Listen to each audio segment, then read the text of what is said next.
다 지키도 하심으로 2024년 1월 1일 아침 예배를 하나님 앞에 드립니다. 존귀하신 아버지 하나님, 역사의 주인이신 아버지 하나님, 어김없이 역사의 수르바퀴를 돌리셔서 2023년을 보내고 24년 새 아침 새날을 우리에게 주셨습니다. 하나님 앞에 마음의 무릎을 꿇고 나아가는 모든 심령들 한 사람 한 사람들을 기억해 주시고, 우리는 더욱더 믿음차게 하시고 소망 있는 해가 되게 하시고 신앙의 열매를 주렁주렁 맺혀가는 믿음의 권속들이 다 되게 하여 주옵소서. 저들의 가정과 자녀들과 생업 위에 직장 위에 하나님 함께 하시고 섬기는 교회 위에 함께 해주시며, 또한 이 민족과 세계 열방 가운데 함께 하셔서 하나님의 역사가 주인인 것을, 하나님이 이 땅의 주인인 것을 만방에 펼치며 알리는 복된 해가 되게 하여 주시옵소서. 이제는 사도신경으로 신앙 고백합니다. 나는 전능하신 아버지 하나님, 천지의 창조주를 믿습니다. 나는 그의 유일하신 아들 우리 주 예수 그리스도를 믿습니다. 그는 성령으로 잉태되어 동정녀 마리아에게서 나시고 본디오 빌라도에게 고난을 받아 십자가에 못 박혀 죽으시고 장사된 지 사흘 만에 죽은 자 가운데서 다시 살아나셨으며 하늘에 오르시어 전능하신 아버지 하나님 우편에 앉아 계시다가 거기로부터 살아있는 자와 죽은 자를 심판하러 오십니다. 나는 성령을 믿으며 거룩한 공교회와 성도의 교제와 죄를 용서받는 것과 몸의 부활과 영생을 믿습니다. 아멘.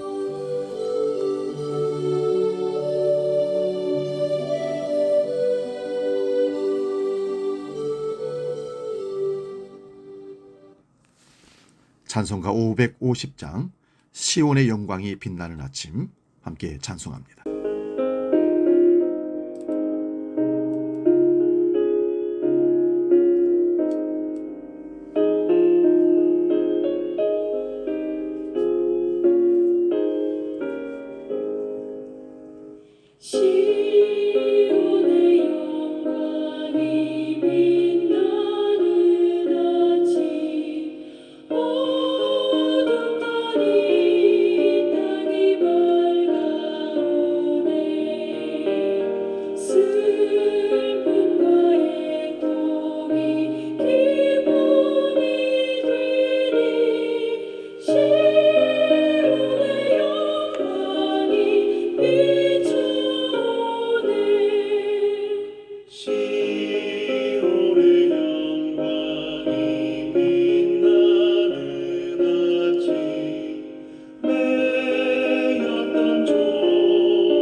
새 아침, 오늘 우리에게 주시는 하나님의 말씀은 구약성경 이사야 65장 17절에서 25절까지 말씀입니다. 구약성경 1047면에 있습니다. 이 말씀 봉독할 때에 살아계신 하나님의 음성을 들을 수 있기 바랍니다. 이사야 65장 17절에서 25절 말씀 지금 봉독합니다. 보라, 내가 새 하늘과 새 땅을 창조하나니 이전 것은 기억되거나 마음에 생각나지 아니할 것이라. 너희는 내가 창조하는 것으로 말미암아 영원히 기뻐하며 즐거워할지니라. 보라, 내가 예루살렘을 즐거운 성으로 창조하며 그 백성을 기쁨으로 삼고 내가 예루살렘을 즐거워하며 나의 백성을 기뻐하리니 우는 소리와 부르짖는 소리가 그 가운데에서 다시는 들리지 아니할 것이며 거기는 날수가 많지 못하여 죽는 어린이와 수한이 차지 못한 노인이 다시는 없을 것이라. 곧 100세에 죽는 자를 젊은이라 하겠고 100세가 못되어 죽는 자는 저주받은 자이니라. 그들이 가옥을 건축하고 그 안에 살겠고 포도나무를 심고 열매를 먹을 것이며 그들이 건축한 데에 타인이 살지 아니할 것이며 그들이 심은 것을 타인이 먹지 아니하리니 이는 내 백성의 수한이 나무의 수한과 같겠고 내가 택한 자가 그 손으로 일한 것을 길이 누릴 것이며 그들의 수고가 헛되지 않겠고 그들이 생산한 것이 재난을 당하지 아니하리니 그들은 여호와의 복된 자의 자손이요 그들의 후손도 그들과 같을 것임이니라. 그들이 부르기 전에 내가 응답하겠고 그들이 말을 마치기 전에 내가 들을 것이며 이리와 어린 양이 함께 먹을 것이며 사자가 소처럼 짚을 먹을 것이며 뱀은 흙을 양식으로 삼을 것이니 나의 성산에서는 해함도 없겠고 상함도 없으리라. 여호와께서 말씀하시니라. 아멘. 오늘 봉독한 말씀으로 새해 첫 말씀의 주제를 이제 다시 시작이다, 이런 제목으로 말씀의 은혜를 나눕니다. 우여곡절이 많았지만 우리는 지금 이 자리에 서 있습니다. 우리가 여기 있다는 것은 사실은 우연인 듯 싶지만 기적입니다. 시간 여행을 살아오는 우리 인생들은 살아오는 동안 문제와 환경과 사람들과 부대끼며 살아오다 지칠 때도 있었고 발목까지 빠져드는 진창길을 걸어야 할 때도 있었습니다. 또한 목 놓아 울고 싶을 때도 있었고 세상을 다 잊고 한가지게 지내고 싶을 때도 있었습니다. 물론 가슴 벅찬 기쁨을 맛보기도 했습니다. 그런 기억들이야말로 우리 삶을 이루는 인생 빛깔일 것입니다. 참 소란스러운 한 해였습니다. 지난해는 말입니다. 장애인과 약자들은 모자름을 더 채워달라고 아우성이고 가진 자들은 자기 것을 지키느라고 아웅다웅이고 지도자급들은 자리 노름으로 분노하고 이도저도 아니면 무엇인가 중독되어 비틀거리는 것이 우리 사회의 적나라한 실상입니다. 온갖 가짜 뉴스와 정보, 거친 말과 비방과 냉소가 넘쳤습니다. 그 때문에 사회의 온기는 줄어들고 냉랭함은 가중되었습니다. 자기가 살아온 그리고 살아갈 세상을 바꾸어가는 것은 국민의 마땅한 의무입니다. 문제는 그런 입장의 차이를 혹은 세계관의 차이를 한 곳으로 모을 수 있는 어른이 없고 창구가 없다는데 암울했습니다. 전도서 1장 8절을 보면 모든 만물이 피고 다하는 것을 사람이 말로 다 말할 수는 없나니 눈은 보아도 족함이 없고 귀는 들어도 가득 차지 아니하도다 말씀합니다. 이것이 우리의 현실입니다. 다들 피곤합니다. 그래서 이웃을 받아들일 수 있는 마음의 여유도 부족합니다. 그러다 보니 악순환입니다. 오늘 우리가 느끼는 마음의 허전함은 어디에서 오는 것일까요? 그것은 관계의 부족에서 오는 것이라고 저는 봅니다. 먼저는 하나님과의 관계가 문제가 생겨 고장난 것입니다. 이로 인해 가족과 성도와 이웃이 등을 돌립니다. 어느 신학자는 죄를 가리켜서 소외시키는 힘이 부족해서 죄라고 합니다. 달리 말하면 하나님과 사람, 사람과 사람 사이를 멀어지게 만드는 힘이 죄라는 뜻입니다. 죄는 사이좋은 관계를 깨뜨려버립니다. 하나님과의 친밀함, 이웃과의 친밀함이 주는 기쁨과 든든함이 없어지다 보니 우리 마음이 이렇게 허전한 겁니다. 한 해를 마무리하고 새해를 맞은 우리가 잊지 말아야 할 것이 있습니다. 첫째는 믿는다고는 하지만 제멋대로 사는 사람에 대해 하나님께서 분노한다는 사실입니다. 교회에 다니는 사람은 많지만 거룩함을 향한 순례자로 살아가는 사람들은 많지가 않습니다. 하나님의 뜻에 따라 자기 삶을 조율하려고 자기 진력을 다하는 사람들이 보기에 어렵습니다. 세속적인 욕망 충족을 위해서 온통 마음을 빼앗긴 채 살면서도 자신을 믿는 사람이라고 자부하는 사람에 대해서 하나님은 분노하십니다. 둘째는요, 그럼에도 불구하고 하나님이 우리와 함께 계시다는 사실을 잊지 말아야 합니다. 지금 이 시간 우리가 해야 할 일은 우리가 겪은 고통과 실패를 오롯이 하나님께 드리는 것입니다. 상처투성이에다가 더럽고 무질서하기 이를 데 없는 우리 삶을 치유자이신 하나님께 다 드리기 위해서는 용기와 결단이 필요합니다. 마가복음 2장 17절에 예수께서 들으시고 그들에게 이르시되 건강한 자에게는 의사가 쓸데없고 병든 자에게라야 쓸데있느니라. 나는 의인을 부르러 온 것이 아니요 죄인을 부르러 왔노라 하시니라. 주님의 말씀은 우리에게 커다란 위안이 됩니다. 우리가 지금 이 자리에 있는 것은 우리의 의지적인 선택인 것 같지만 먼저 하나님의 부르심이 있었음을 잊지 말아야 합니다. 하나님은 과거의 기억에 사로잡혀 있는 우리를 깨끗이 씻어 새로운 실간 앞에 우리를 세우려고 하십니다. 오늘 설교 제목은 가수 고 김광석 씨의 이등병 편지에서 나오는 가사입니다. 사실 저는 그 노래 잘 모릅니다. 들어는 봤습니다만, 그래서 검색을 해보니 노래의 첫 가사가 이렇게 나옵니다. 집 떠나와 열차 타고 훈련소로 가던 날, 부모님께 큰절하고 대문 밖을 나설 때 가슴속에 무엇인가 아쉬움이 남지만 풀 한 포기 친구 얼굴 모든 것이 새롭다. 이제 다시 시작이다. 젊은 날의 생이여. 새로움은 이렇게 찾아오는 것입니다. 낯익고 친숙한 것들과 작별한다고 생각하니 어느 것도 허투루 잊고 넘어갈 수 없습니다. 새해에도 우리의 일상의 삶은 계속될 것입니다. 크게 달라질 것은 없습니다. 마음을 다잡고 새 삶을 다짐해본다 해도 결국 밥 먹고 일하고 공부하고 사귀고 싸우면서 이리저리 부대끼는 삶을 우리는 피할 수 없습니다. 사실 일상을 떠난 삶은 가능하지 않습니다. 이것이 계속 반복되고 해마다 반복되는 것이 우리의 삶입니다. 그렇기에 잘 산다는 것은 그 일상을 소중히 살아내는 것입니다. 하루하루 말입니다. 예수님은 밭을 갈다가 우연히 묻혀있는 보물을 발견한 사람의 예를 들어서 하나님 나라를 설명하셨습니다. 씨앗을 뿌리는 농부의 모습을 보시면서 하나님 나라가 어떻게 성장해 가는지를 우리에게 가르치기도 하셨습니다. 일상은 벗어버려야 할 굴레가 아니라 하나님 나라를 경험하는 현장이 되어야 합니다.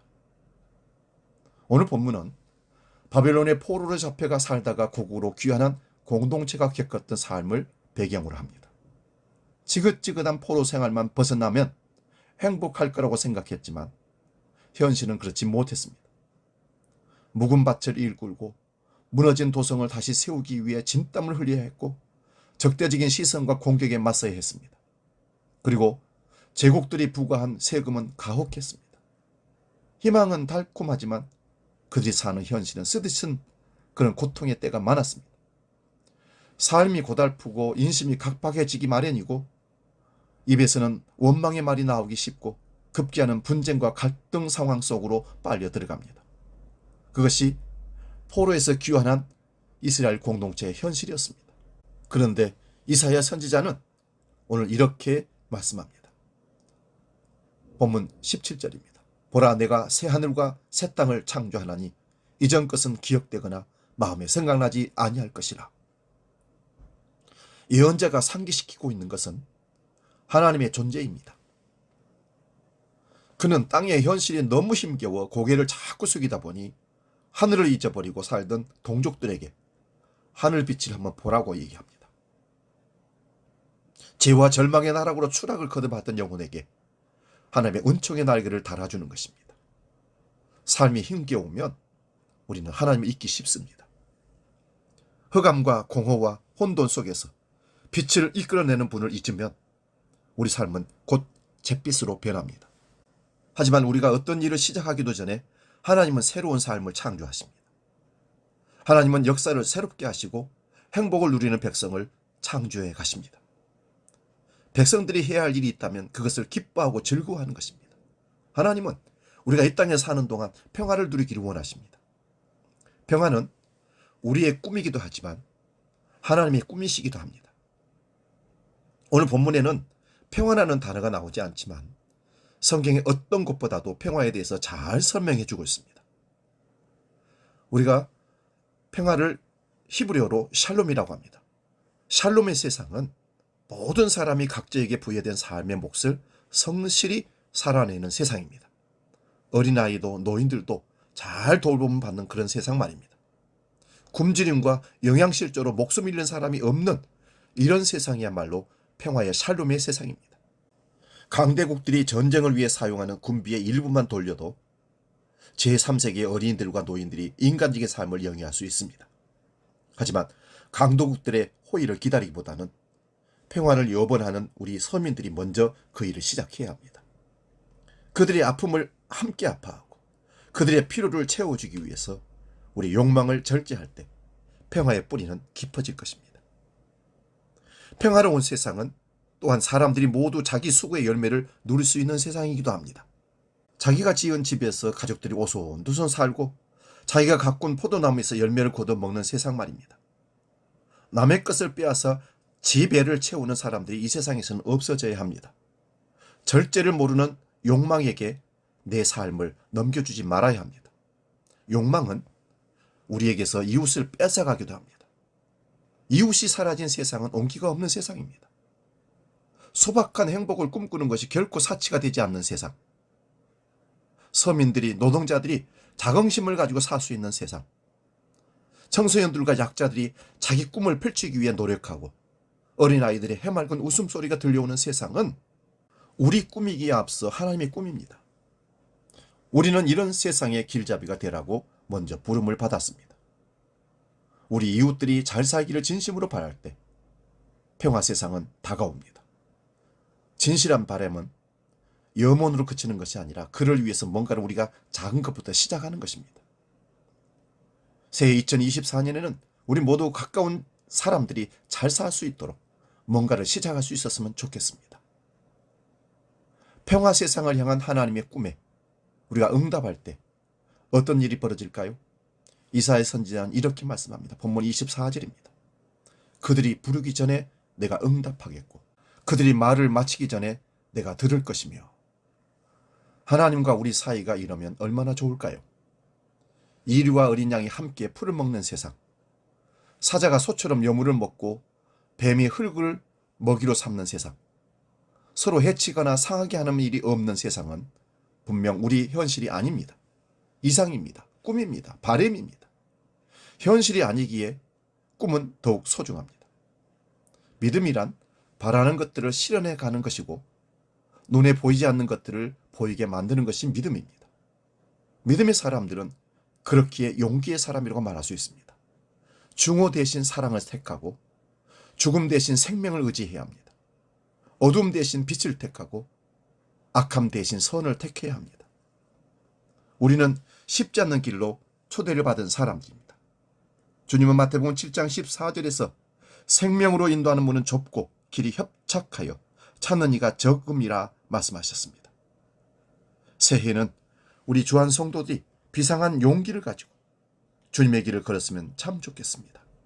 또한 이 말씀을 듣는 모든 성도들이 비상한 각오를 갖고 용기를 가지고 남은 생애를 살아갔으면 좋겠습니다. 신학자 폴 틸리는 신앙을 존재의 용기라고 설명했습니다. 세상이 뭐라 해도 하나님의 형상대로 지음받은 사람으로 살아갈 용기를 잃지 말라는 말씀입니다. 우리가 주님의 뜻을 받들이기 시작하면 주님께서 친히 우리 삶을 인도할 것입니다. 일상의 매 순간 하나님의 은총이 어떻게 다가오는지를 삶의 자리에서 예민하게 알아차리시면서 살 수 있기를 바랍니다.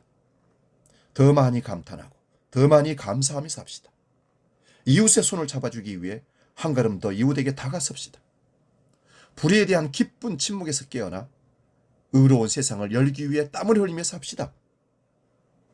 땅의 현실 속에서 하나님의 하늘빛을 끌어들이는 하늘의 사람들로 이 땅을 삽시다. 새하늘과 새 땅을 창조하시는 주님의 은총으로 인해 우리에게 주어진 날마다의 모든 삶에서 기뻐하며 사시기를 축원합니다. 주님의 은총이 2024년 한 해 내내 저와 여러분 삶 속에, 가정 속에, 섬기는 교회의 이민족 가운데 함께하기를 기원합니다. 기도하겠습니다.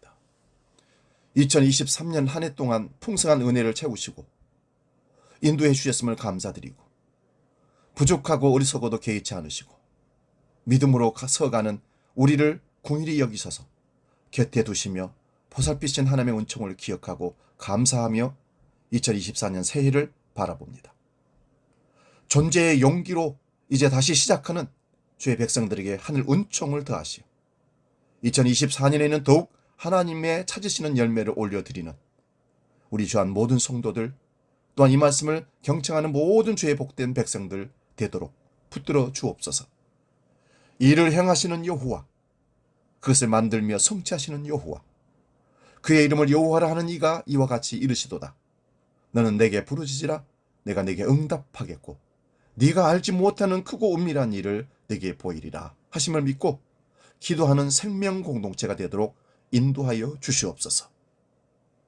이제는 길이요 진리요 생명이시며 우리의 영원한 주가 되시는 예수 그리스도의 은혜와 아버지 하나님의 크신 사랑과 성령님의 감동, 교제, 역사 충만케 하심이 새해를 맞아 이제 다시 시작이다 하시는 주님의 음성을 듣고 힘있게 달려가기를 결단하는 주의 모든 백성들 머리 위에, 섬기는 가정과 일터와 직장 위에, 한국 교회와 이민족 가운데, 세계 열방 가운데 영원히 함께 하시기를 간절히 축원하옵나이다. 아멘. 새해 복 많이 누리시기 바랍니다.